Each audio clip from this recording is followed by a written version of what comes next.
দান বা সদকা কাকে বলে? ইসলামের পরিভাষায় দান করাকেই সদকা বলে। সদকা মানে আরবি শব্দ, বাংলাতে আমরা দান বলি, উপহার বলি, উপঢৌকন বলি, ইংরেজিতে আমরা প্রেজেন্টেশন বলি।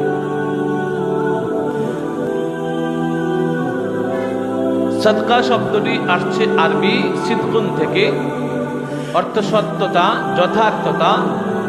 পরিভাষায় সদকা হলো একমাত্র আল্লাহ রাব্বুল আলামিনের সন্তুষ্টি অর্জনের লক্ষ্যে নিজের সম্পদ আল্লাহর রাস্তায় ব্যয় করা, যেটা আল্লাহ পাক বলেছেন ওয়ামিম্মা রাযাকনাহুম ইউনফিকুন, তোমরা আমার দেওয়া রিজিক থেকে আমার রাস্তায় তোমরা খরচ করো, ব্যয় করো।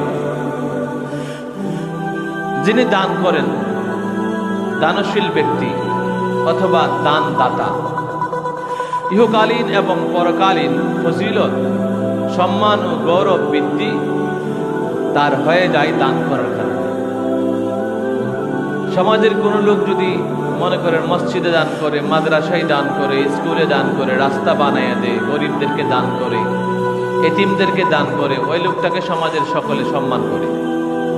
মানুষ চিনতে পারে যে এই লোকটা তো প্রায় জায়গাতে দিয়ে থাকে।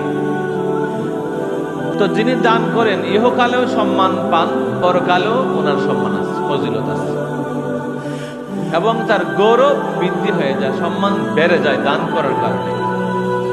তাই তা ইজ্জত, হুরমত ও তাজিমের সঙ্গে সযত্নে প্রদান করতে হয়। যে ব্যক্তি দান করবে সুন্দরভাবে যেন দান করে।